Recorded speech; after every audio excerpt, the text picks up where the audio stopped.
Bonsoir, bonjour à tout le monde. Aujourd'hui, samedi 23 janvier 2021, que la famille de Kamba va vous faire du bon Katina Bango. Maman Nisha, maman Yaya, tata Masibe, Debo. De l'autre, il y a beaucoup de matin, ma beaucoup de les mots, pour la même voilà, on va monter, tout soit quelques membres de la famille, un pasteur,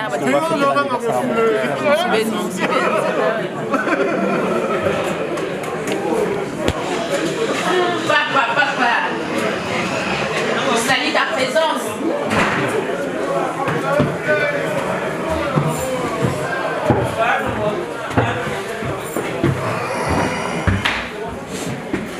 On est à Paris, là tu as juste à la maison. On va toquer et puis on va prendre Batanda pour le pasteur. On va tout souba la division.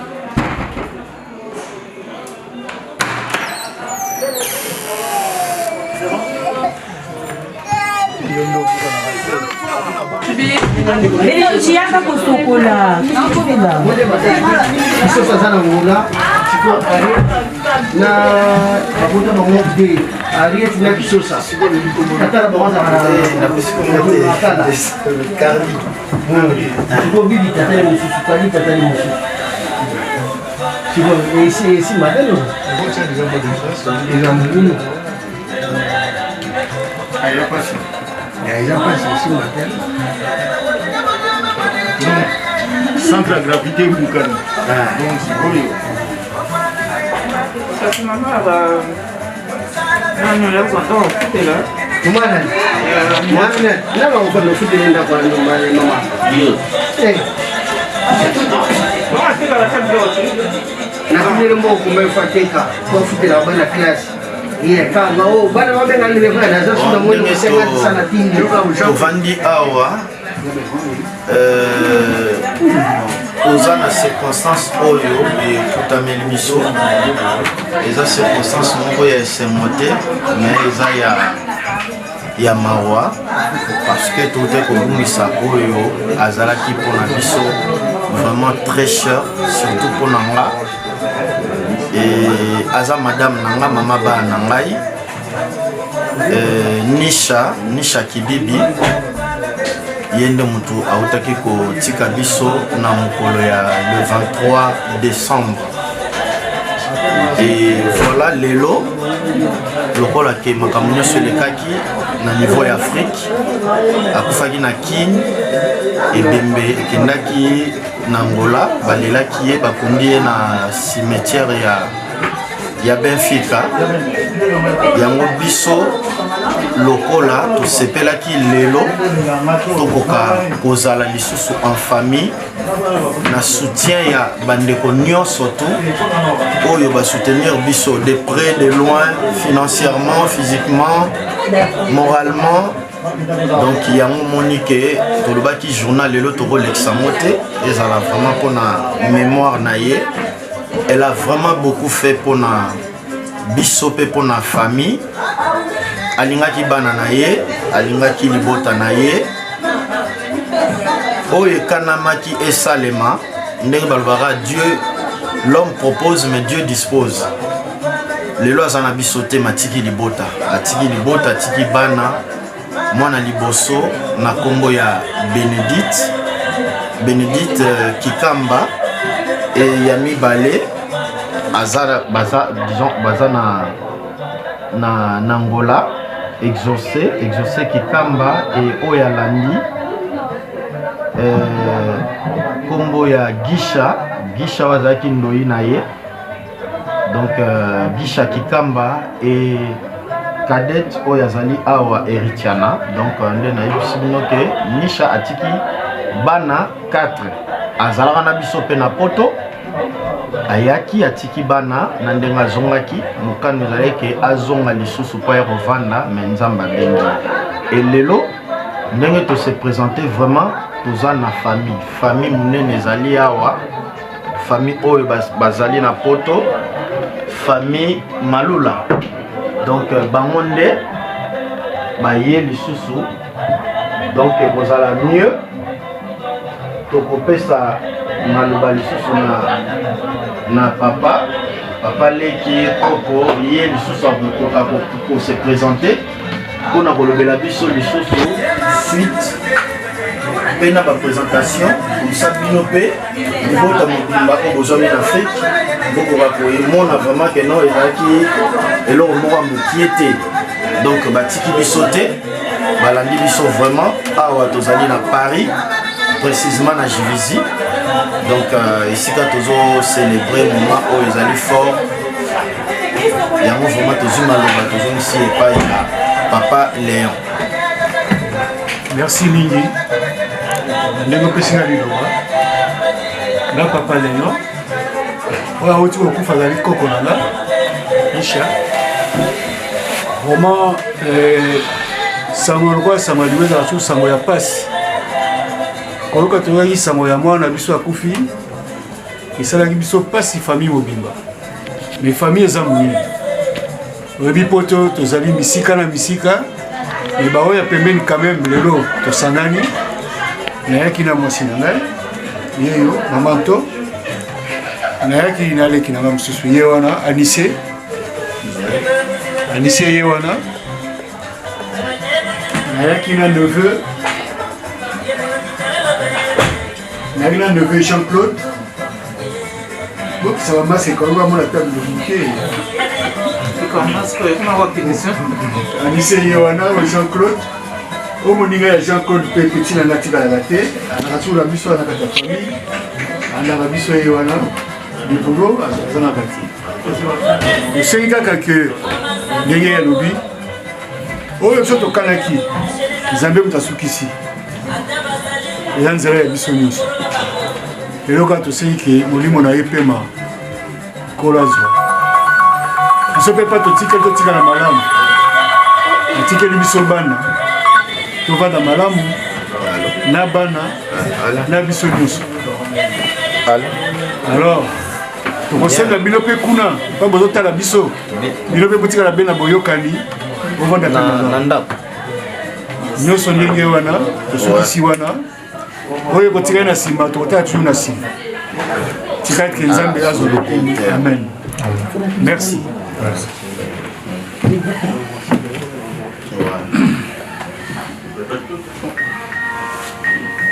Déjà.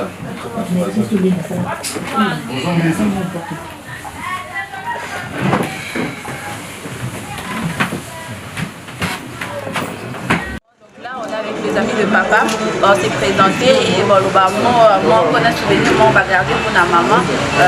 Je vous laisse. Bonjour papa. Kokori Gongoloz mental, papa la ritrice, papa de Rikia.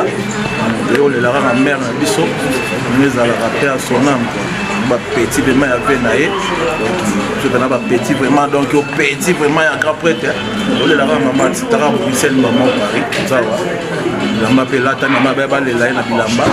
Tino yo koko no na c'est pe à son âme. Bilamba là tamit ba yo jeye. Mais bara na matanga toujours le lara titi ya day malgré tout ba confinement. Souvenir ni regarder pour la maman. Après mère vraiment souvenir en net abiso na base mère pe na no la mila biso ba fufwa wa.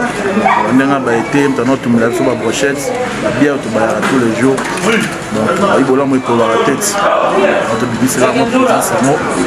Dernier hommage on est kaka. Mais mot d'encouragement pour la famille.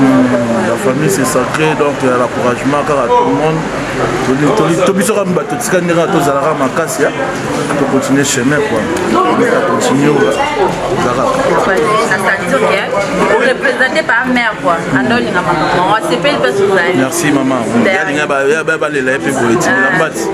Bilamba payé, présence payée. Merci. Bonjour papa. Bonjour. Le nom s'il vous plaît. Yadjo Bakami. Ok.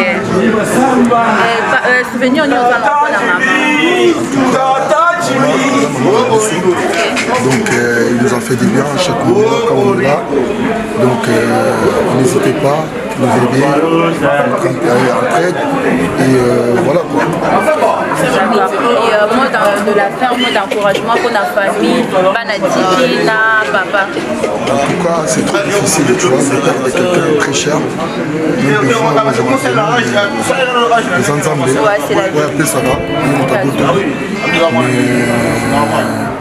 tokoki kolongola ngo te monde encouragement ezaka kaka force na famille oyo totikali biso bato totikali tozwa force toyebake komilengele donc yango wana. D'accord.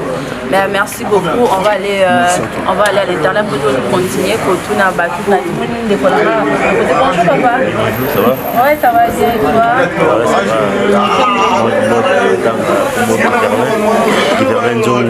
D'accord. On a fait la question ici, voilà, chef. On a souvenir pour la maman, et l'homme revenu. C'est un passe ma casse. Il y a 3 mois, avec un travail, revenu pendant 2 ou 3 mois dans l'entreprise. Mais après, ça là qui vraiment forme ma casse, c'est ça on ne sera fortuné pour honorer maman. De tout chacun là. C'est un que non, tout ça, c'est le moment là-bas, la maman.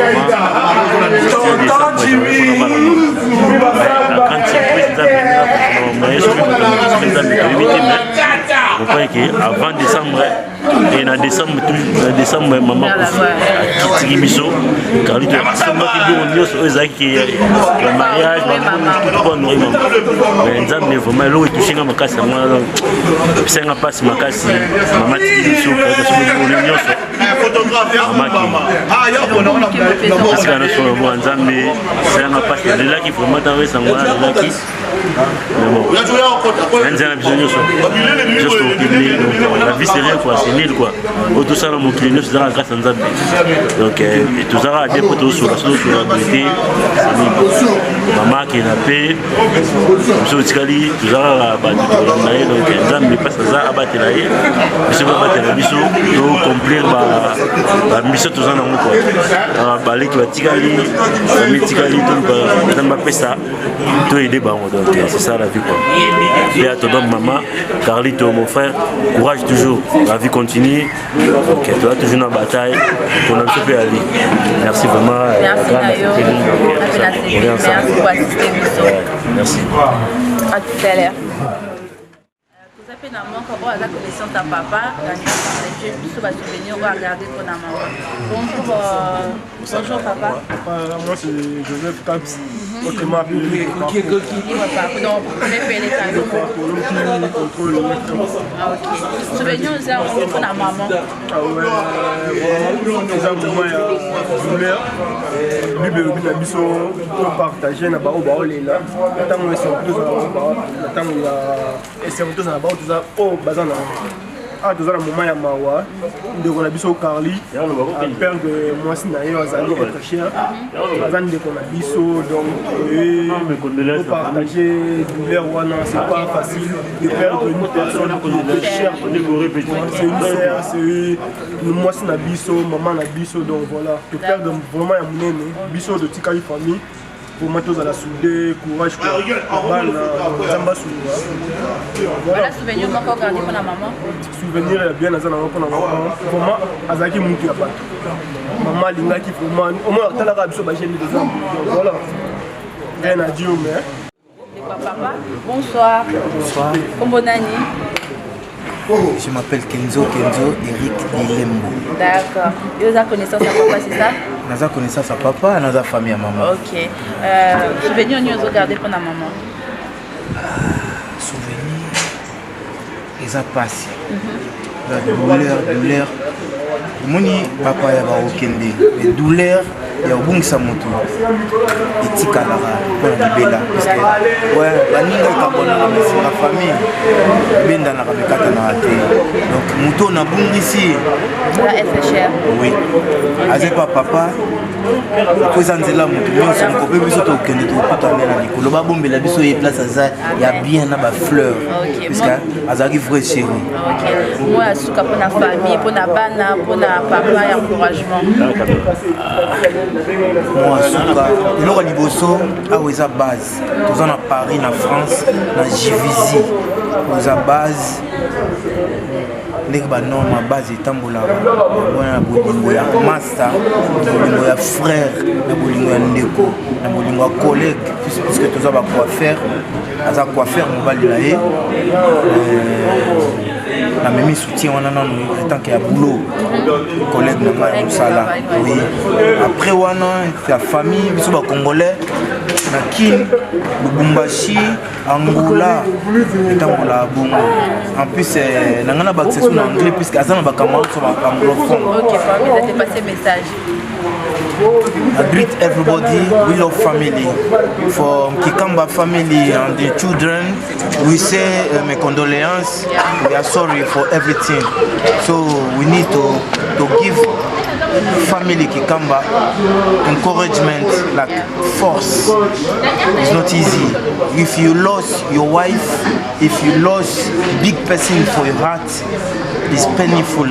So everybody we need to soutenir Kikamba quoi. Okay. C'est ça. Thank you. Famille Mobimba, merci. En plus, sa fille, elle a laissé deux enfants. Tu vois, deux enfants. Il y a Bénédicte, c'est Tchétché. Oui, Tiana. Tchétché. Nous on appelle Tchétché.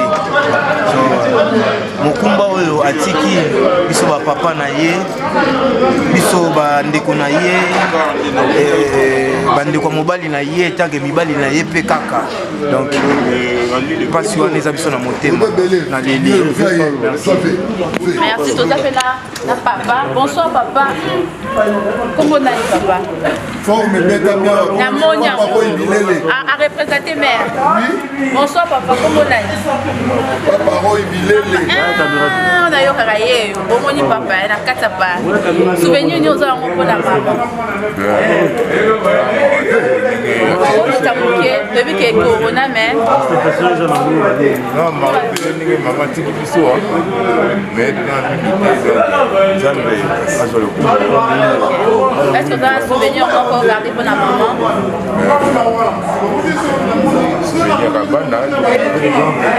Moi, encouragement, moi, je souhaite que vous respectez, on rendre vraiment hommage pour qui vous avez bien. Donc voilà. Moi, je souhaite un encouragement pour la famille, pour taper balle.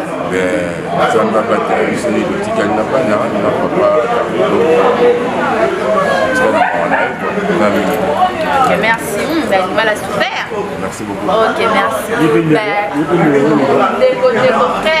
Frère Berger, on a Berger, on a souvenir rebelle pour la maman. Berger Mossé. Bonjour Berger. Souvenir nous avons gardé pour la maman.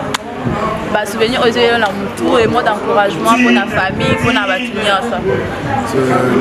Plein de souvenirs, plein de souvenirs. Bien. Pour se présenter, on a un billet pour les Berger, mais il faut se présenter. Berger Moïse. Voilà, plein de souvenirs, il y a maman, il y a madame, juste Tiki Bisso, on n'a rien à dire. Donc, la famille va dans la café. Nzambe mabile pourquoi permettre qu'il y a de la soutenir parmi. Ok, d'accord. Ok. Voilà mon kokolo bana Bénédicte na Eritana na papa to na nini mon mata passage vers la biblique mon boetel aux amours Nzambe. Bah c'est juste je dirais Bénédicte adana droit à RRT. Adana droit à RRT. Comme yaya comme maman na simana na baleki. En plus ça s'est comporté comme sa mère elle voulait. Adana. Voilà. En plus pour les Eritana je l'aime beaucoup, je le considère comme ma fille. Voilà. Pour la papa la charge. Mes avis. Ok. Pour moi qui ça. Merci beaucoup. Merci. Dans la bande de la bisto mi balé pourquoi avoir un téléphone. Bonjour papa. Bonjour. Comment nani? Donc pendant ma tanga, ça pour moi ni ma tanga, il y a un problème té. Comment on a doyen donc là on doyen. Ah doyen angolais à doyen zarate. Ah. Ouais, colline kuna et tout mais pas congolais 100%. OK. Pourquoi les canaux ah ouais, tu as un casquette moi. Et bon Ange, na non papa. Souvenir nous avons pour na maman wa tiki biso, ala maman la souvenir lo moko est revenu à l'esprit. Bon, souvenir, moi, il y a directement et pas mère, mais il y a pour soutenir Bénédicte, petit Nabiso, donc il est en Portugais que madame, tout un de long time. Donc il y a Kala, vraiment, tout ça, on a Balouane et tout. Tout un peu sous Awa, on va me donc c'est vraiment une petite sœur à nous. Donc tout ça, on a soutenir parce que, bon, moi, on a relobaté que nous avons une douleur et on perd parce que maman n'a pas d'habitude. On a pu imaginer tout ce qu'il y a ressenti. Parce que nous sommes tous là, tout sur la tout, mais tant que nous sommes tous OK. Quand il y a un moko, on déplace les gens à la maison, on a que tu vas accompagner mais maman zonité. Donc, nous avons pas pu nous passer par force. Et depuis que nous avons ressenti, c'est particulièrement nous avons ressenti la peau et réconforté. Vraiment, donc, à part que nous avons dit que nous avons ressenti parce que nous avons battu de ressenti. Moi, il y a un encouragement. Bon, encouragement, car nous avons déjà encouragement, donc il courage, courage, c'est comme ça la vie. Nous finissons sauter. En fait, nous avons un moroté, ma vie n'a pas fait qu'un moroté. Nous avons peur de maman avant, j'ai eu peur de maman, déjà moi aussi, à Ebi. Donc voilà, pour s'en sortir, on a perdu, on a battu 3, 4, courage et les gars. Merci beaucoup. Donc de la part de ton grand frère, doyen Kilo, la Mobali, donc Bénédicte, courage et Bélé Gaga, c'est la vie. D'accord. Bonjour, est-ce que vous avez encore encouragé Bénédicte ou personnellement maman? Non, pas du tout. C'est tout ce que j'ai vu maman et ma fille. Mais après, j'ai vu maman Bénédicte, c'est ça qui est dans la loi. Malgré tout, quand on a été déjà famille, et on est dans le bas. On a mis ça parce que la vie de l'eau, c'est vraiment dire, et de soutenir vraiment au cœur, on est là ensemble pour partager. Et financièrement, mais avec l'amour. Voilà, plus présence que. Oui, surtout présence, ça montre vraiment que la famille a la voie de béné. Nous avons mis dans ce qu'on a dans la vie, puis dans son antenne. On va soutenir ça, parce que c'est pas difficile. C'est pas facile, ouais. Merci beaucoup. Ok, Nakati. Vous savez qu'il faut nous poser ma question. Parce qu'il faut maintenant. Bah oui, il y a un petit. Non. Autant à cause de ça. Ensemble, l'or a été très bien fait.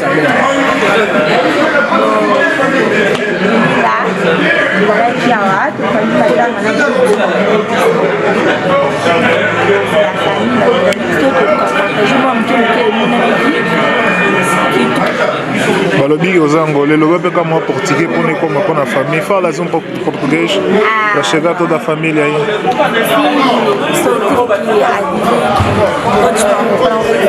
não tenho nada mais já morreu, já foi, nós ficamos, agradecer a Deus que nos deu, que nos levou também. É isso que eu tive para. Obrigado. Essa é a irmã falecida. Faça bom dia. Obrigado.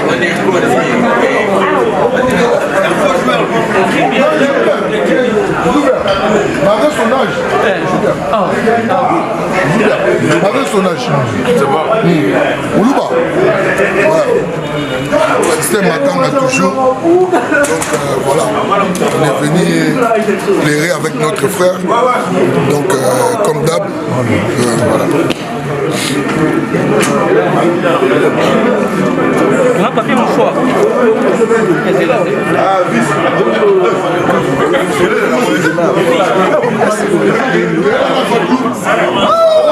Le Parisien à Paris.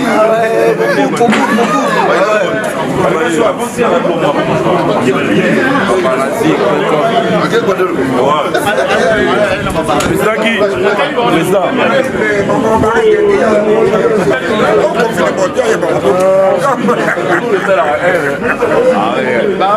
Alors, on va papa chéri. Papa chéri.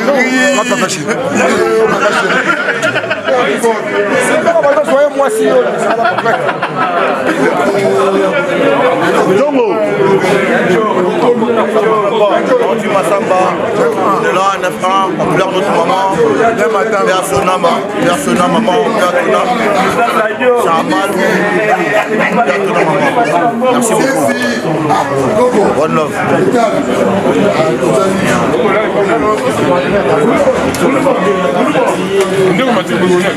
Ah mais lui ça, il est plus ici hein.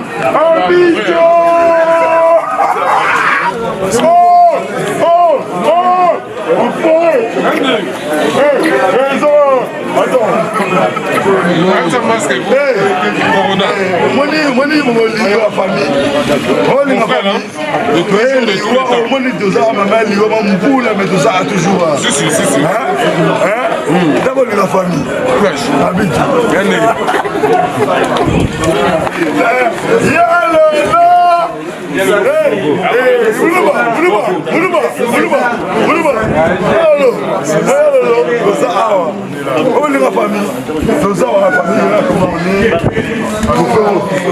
Excuse-moi, pour la petite main, on est ensemble. Tu vois, enfoiré.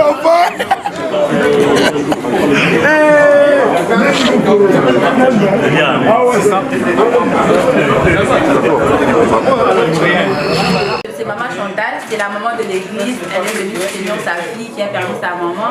Bonjour maman. Vous allez bien? Dieu fait grâce. Ok, amen. Et vous avez un mot à dire par rapport à Bénédicte, par rapport à la famille, par rapport à la maman de l'église, quoi.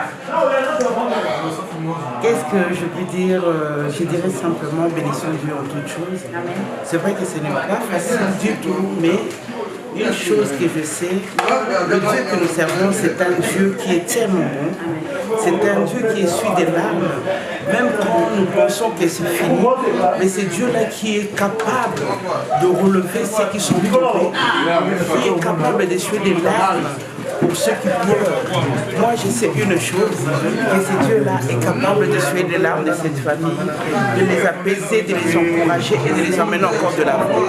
Car c'est un Dieu qui est le seul protecteur, c'est un Dieu qui est le seul qui est capable d'apaiser cette famille. C'est pourquoi je sers ce Dieu, c'est pourquoi je l'aime tellement, c'est pourquoi nous sommes ici pour soutenir la famille. Maman de la famille de Bénédicte, pour l'encourager. C'est vrai que c'est elle qui a perdu sa maman en fait. On est là, je dois partir. On est là avec Bénédicte. Donc, comme devoir que nous avons de la soutenir, surtout dans la prière, de lui encore l'emmener à beaucoup prier, à connaître la parole et à vivre surtout la parole de Dieu. Parce que sans la parole de Dieu, nous sommes perdus, surtout quand nous regardons actuellement le monde, tout ce qui se passe. Mais nous avons l'assurance qu'avec Dieu, nous ferons des exploits. C'est vrai que Bénédicte aujourd'hui s'est dit qu'elle est toute seule avec son papa et ses soeurs et frères. Mais moi, je sais une chose, que la personne qui est vraiment importante, qui est Dieu lui-même, Jésus-Christ, est capable vraiment de les emmener tous à bon port. Parce qu'à part lui, il n'y a plus personne. Donc je sais que Dieu là est capable de tout. C'est pourquoi nous avons encore emmené Bénédicte dans la prière, dans la parole, de s'approcher à ces dieux. Parce que le Dieu que nous savons, c'est un Dieu de l'espérance. Sans ce Dieu-là, nous ne comptons plus à rien. Nous ne pensons plus à rien. Mais c'est Dieu-là qui est vraiment un Dieu réel. Accrochons-nous tous à Dieu. Merci beaucoup. De rentrer, parce qu'il y a le de partir, mais au moins les célibataires. Merci beaucoup. Que Dieu vous protège, maman, rendez-vous demain. Amen. Maman, moi, je vais revoir les athées parce que je fais mon boulot, quoi. Donc, je dois appeler papa, mais après. Pardon. Bonjour. Bonjour madame. Votre nom s'il vous plaît? Je réponds au nom de Ramzi. Ok, enchanté. Santé madame. Un mot pour la famille de Maman Manisha. Est-ce que vous avez des souvenirs ici En vrai, je n'ai pas de souvenir de madame. Ok. Je suis parmi les amis à Papa Kikamba. D'accord. Et ben, on est là pour l'assister par rapport à ce qui est arrivé. On est Bantou, on est africain. Ce qui est plus important, c'est la présence des potes, de la famille pour réconforter celui qui a perdu une grande personne. Une grande dame qui était sa femme, mère des enfants. Et on était une grande famille. On est là pour partager quelques temps avec lui, c'est quelqu'un et puis rentrer chez nous. Merci. Je suis très flatté. Merci à vous aussi. Bonjour. On avance. Bonjour monsieur. Bonjour. Vous allez bien? Oui, ça va. Tout va bien? Oui. Le nom s'il vous plaît? Guy Folie. Mais je vais regarder là-bas. Dernièrement, et l'autre comme on a après, d'encouragement pour la famille, pour Bénédicte, pour papa et puis voilà. Franchement, maman, Nisha, j'ai même pas les mots à dire en fait parce que c'est toute ma vie en fait. Qui vous appelez? Donc c'est la femme d'un ami à moi. Donc elle et moi déjà trop même. Donc tellement beaucoup d'émotions, je sais pas beaucoup à dire, mais qui repose en paix. Tu vois? Mais je dis c'est que Dieu, les gars dans son paradis, il accueille bien dans son paradis comme il te doit. Mais c'était une maman, franchement, l'amour des familles. Même moi j'ai parlé avec elle avant sa mort, 3 jours avant sa mort. J'étais avec elle au téléphone déjà. Marie, je nous ai quittés. Bon, c'est la femme de l'ami à moi. Donc mon ami a un frère, c'est à la base déjà. Donc, c'est ça, on est pas appelé. Merci beaucoup, merci beaucoup. Ok, ça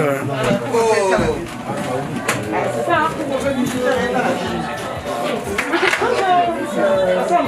Bonjour madame. Comment vous appelez? Vous êtes d'accord déjà? Pardon, vous êtes d'accord qu'on peut se filmer? Oui? Ok, pourquoi pas? Ok, bonjour maman. Bonjour, les gens s'il vous plaît. Maman Véro. Maman Véro, merci d'être là déjà. Oui. Ok, du coup vous avez des souvenirs pour l'amour à dur pour la famille. Vous avez dit papa ou l'encouragement, vous avez des souvenirs pour maman qui vous a dit.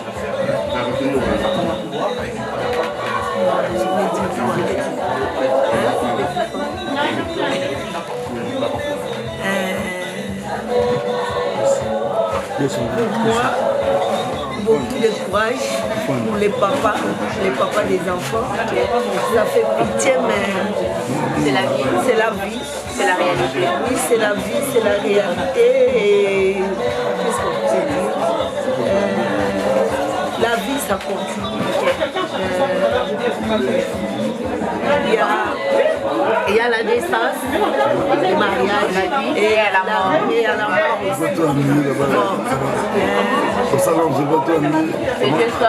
Que Dieu soit loué, en fait, parce que... Merci beaucoup maman, il n'y a pas de souci. On sent l'émotion.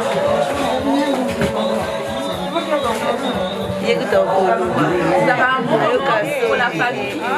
Non. Le bas est légal.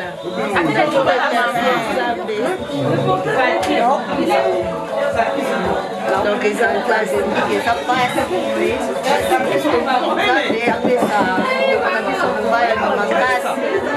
Apesar de makasi, lógico que a tia na bana, a sua bana, na basura sala, na bana. Ok, merci la présence Nayo. Bonjour, bon appétit à demain qui mange et à petit poisson. Non. Bonjour maman. Vous allez bien? Elle est là ta suite. Maman, je lui doucement, doucement chérie. Elle est là ta suite. Pour la famille, pour la bénédiction, pour la papa, pour souvenir mon de la maman, on a écrit et puis voilà. D'accord, c'est une merci. Tu descends plus? Non, je vois que tu sortes. Oui, ça passe.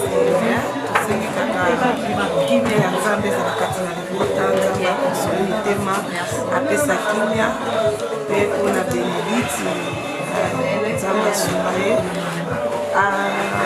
acontinue nzambe asunga ye azala bien aluka ye na nzambe aye na ndenge nini batambola parceke bana batikali yende mama sagesse connaissance discernement ndenge akobokola ekoetikali na nzambe apambola mpona papa toyebi ke nzambe azala likolo na miso nzambe asunga merci pour nzambe aza nzambe bakofele bonjour on a compris déjà désolé hein. Est-ce que vous avez ça c'est long, trop long. Carly ici, elle nous a laissé la responsabilité.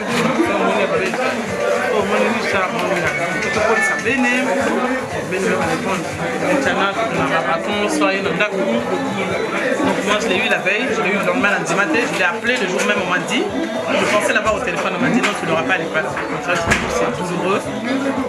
On a conseillé, on a parlé, maintenant c'est maquillé. Aïe, à mon abane, je l'avais dit, Nisha, viens d'abord, elle n'a pas écouté, viens d'abord, après tu repars. Nisha, Ria, Kabana, Bazoko, là, tu es tout le temps, maman, tu dis quand tu viens pas. Elle dit Nisha, Ria, Kabana, elle est tout le temps avec nous. Les vacances à la mer, c'est moi qui l'ai parcouru. Donc là, pour là, on a eu un Noël pour les fêtes de Noël à la maison, on est encore là pour les fêtes. Elle sait que c'est un problème, Tata Marie est là, Tonton Guy est là. Donc on a l'habitude d'être avec eux, donc on ne va pas les laisser. Mais c'est douloureux aussi. Tellement douloureux. Vous n'avez pas le souvenir de moi la personne qu'elle était en fait. Nisha, c'était comme bien WhatsApp. Marina Anakin, oublié. Marina Napasboui. C'est trop de trucs. On a tellement de courageuse. Ma commerce, je lui avais dit. Moi, elle aurait dû. Il y a tout le monde. Je lui avais dit, Nisha, sauver la quitte, la quitte. Donc ça m'est. Faut pas dire ça. Ça fait mal à la fois. Je ne vais pas candidater, mais c'est un yoga qui m'a sali. Je lui avais dit. Voilà, Dieu sait toutes choses. Ça me fait mal pour les enfants, mais bon.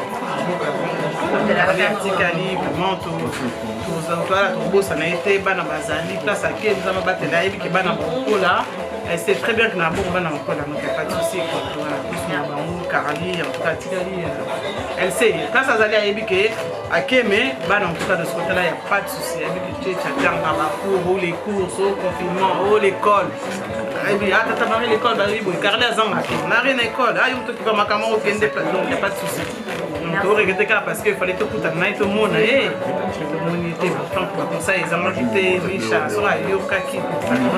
Donc ça me reste, on a canisi na biso qui mécha Dieu seul sait,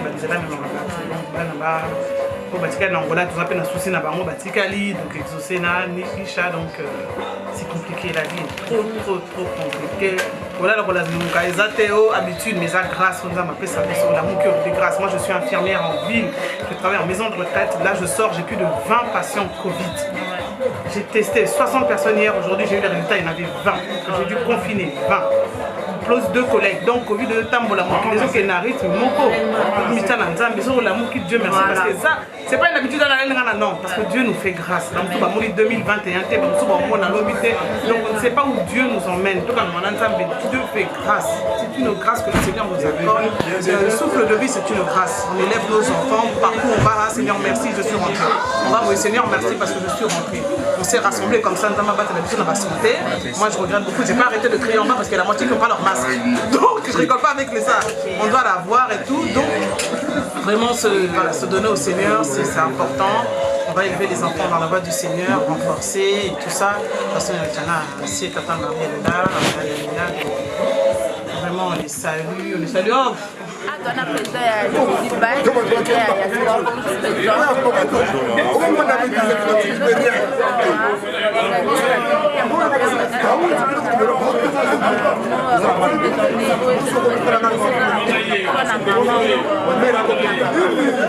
Oh. Bonjour à tout le monde, voilà Nabiso. Nous avons pendant matin mère Nabiso, voilà, on a plus festival qui mère dans la nominée dans la photo donc ça on a pour soutenir la famille la famille a pas JBC quoi voilà soutien comme ça ouais tout ça là moi sport ouais moi foot tous les dimanches les choses de foot à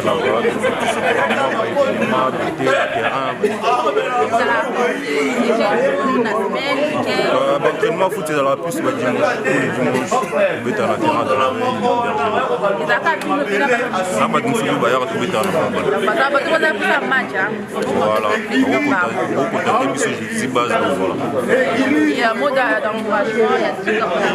mais en tout cas merci à votre tout donc il y en a un base pour notre soutien donc il faut aider dans la famille et merci d'avoir venu nous faire ça fait plaisir continue comme ça et bonne chance pour la suite. Bonne chance merci pour continuer comme ça avec ta flexion la moindre votre fils papa à respecter maman ma casse il y a des gens la chronique du moment oui papa oui ça m'a toto je vois vous solo quoi sinon seul ok bah oui on a dit maman non parce que on a dit maman on a dit papa ça va souvenir sur la maman ou pas pas du tout mais par rapport à ses enfants c'est plus à la charge. D'accord et moi en tout cas encouragement pour ta famille va faire être cher qu'est-ce que je peux dire pour moi c'était pas prévu mais quand ça arrive c'est la mort moi on est là parce qu'on est en famille. Merci beaucoup et papa d'accord soit qui est mère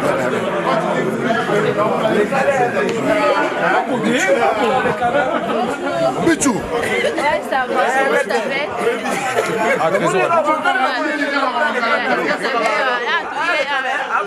Il y a maman, Nisha, on a dit papa ou bien d'abord mis balai. Ok, la mec déjà. Est-ce que vous avez un souvenir au moins qu'on gardait pour la maman? Bon, il n'y a pas trop de souvenirs pour moi, moi je suis un peu de voilà, papa paradis, c'était un peu plus proche du disant. D'accord, et moi dans moi Souka? Non, moi Souka, c'est pénible parce que c'est la famille. Non, il est qui papa paradis, papa paradis. L'autre, il est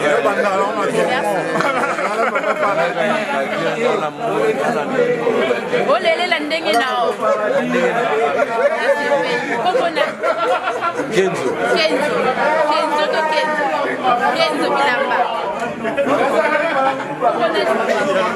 ya lolo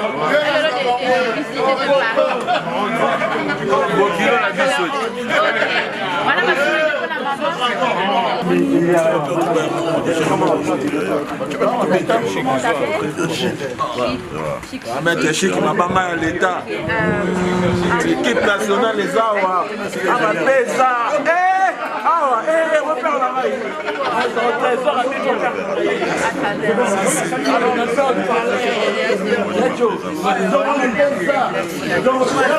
Papa, maman, bana ou la famille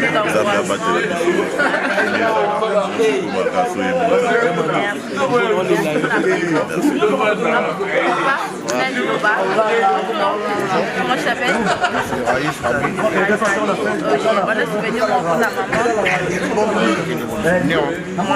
Comment encore il est revenu à l'esprit comme ça?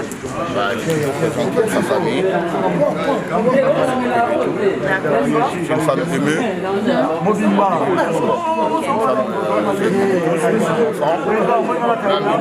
Même si on n'était pas proche de la famille, mais on sentait l'amour de moi. Donc c'est une grande perte. Personne aimable. Et moi, sur la famille, les enfants, ton mari. Franchement, Dieu, comme on dit souvent, force à lui.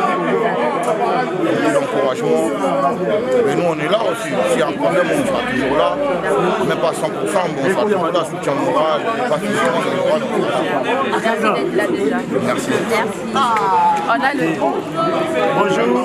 Comment on t'appelle?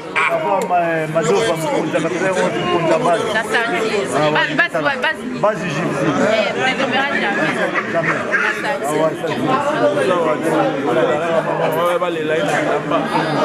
la qui ça?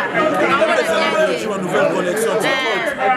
Les lycées mabe takolekisaka te mamonaka kaka bayebi bango bayebi paul fibetami sozawa olelaka mare c'est pas toujours en forme toujours mais peut-être jour dans ma case Dieu dit qu'à mère à qui Dieu nous tient du conduit à famille pour lui quand des ans mais plaisir à tous donc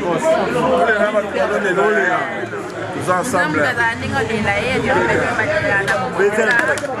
basusu balelaka na kobina kala mosusu ozala mosusu olia moto olela mosusu wana te bayesi mpe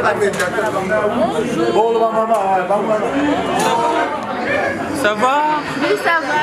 Comment t'appelles, papa? Moi, c'est Jérémy. Jérémy. Le grand coiffeur de l'Essonne. Ah ouais? Meilleur coiffeur de l'Essonne, ouais. Ok. Ouais. Avant, t'as des souvenirs pour maman? Pardon? Souvenirs pour maman? Il n'y a pas de souci. Maman, on a pour la Carlito. Ok. On a pour la Carlito parce que à quoi faire le tout ça va naître à Wawa. Tout ça la naître à Wawa on a coiffure. Donc on a comme représentant il y a coiffure il y a son il y a 91 à Wawa. Au moins présence dans Maya.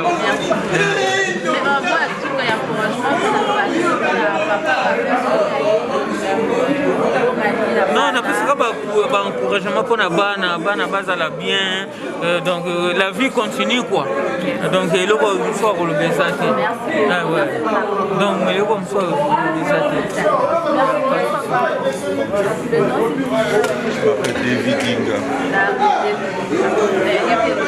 Les collègues à papa et à Moussala, c'est ça, on l'a dit, papa pour la spéciale. Ok, d'abord, on a fait qui concerne. Là, ma souvenir pour la maman, que la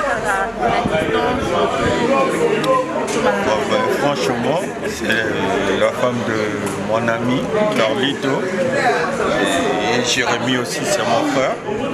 Donc nous sommes là. Je sais que c'est pénible pour notre frère, mais c'est la vie. C'est Dieu qui donne, c'est Dieu qui. Ah ouais. C'est la vie. Pas grand chose à dire, mais que ce soit du côté de Carlito et ses parents en Angola là-bas, vraiment que le bon Dieu vraiment nous donne la force de partager cette douleur ensemble. C'est pas pour rien aujourd'hui nous sommes venus vraiment encourager notre frère Carlito pour cette souffrance qu'il est en train de subir et tout, partager cette douleur ensemble vraiment, que le bon Dieu nous aide. Merci beaucoup, on est là pour lui. Merci à vous. De rien. Ouais, moi je m'appelle Thierry Chabot. Je suis un ami de Carlito. Donc tout ce que je dirais c'est vraiment très douloureux. Voilà sa femme. Donc ça fait très mal. Mais c'est la vie. On est là pour le soutenir. Toujours, c'est la volonté de Dieu. Donc c'est la famille. Merci d'être là. Merci madame. Merci à vous.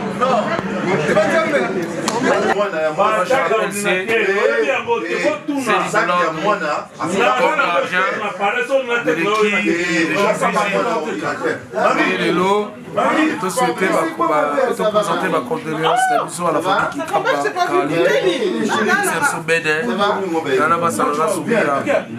nous ensemble. Non, je descends. Et comme il a rabouti sur les cours, vous voulez te gagner pour ma voisin, peut-être que vous pouvez voisin d'ailleurs, il faut tout sous Ghana. Natanga ya mawa si natanga biso de to abuto natanga mawa to lela na bato ba lela de comment na Bible ça c'est pleure ensemble on va rigoler ensemble, on va fêter ensemble. Et la famille Kikamba, sincère condoléances de Gabo aussi. Merci. Désaboué, on a un message, on a été mais là, dans le bas. Manichanga, on a poussé à mon physiquement, on a monioté, tout ça, mais c'est pas grave. Dans mon limo, dans l'esprit, aux alentours, eza maman joie nga na souvenir wana nga nayebi que eza maman joie nga eza moto ya joie donc tu vas rester dans mon cœur toujours nga abongisa papa nayebi eza nini mais ok nazwi temps aussi mayo te mais ozosuima nga na motema nalinga yo mingi nakolinga yo toujours même si ok voilà ozwi une autre direction mosusu mais toza je t'en veux pas moi maman moi je t'en veux pas c'est pas toi je t'aime beaucoup et gros bisous famille Kikamba toujours là présent toza voilà en mémoire de maman Nisha Kibibi Kikamba je t'aime beaucoup. Donc, tosepeli vraiment na ndenge makambo etamboli malgré que eza circonstance mais sikoyo vraiment grâce ya mama oyo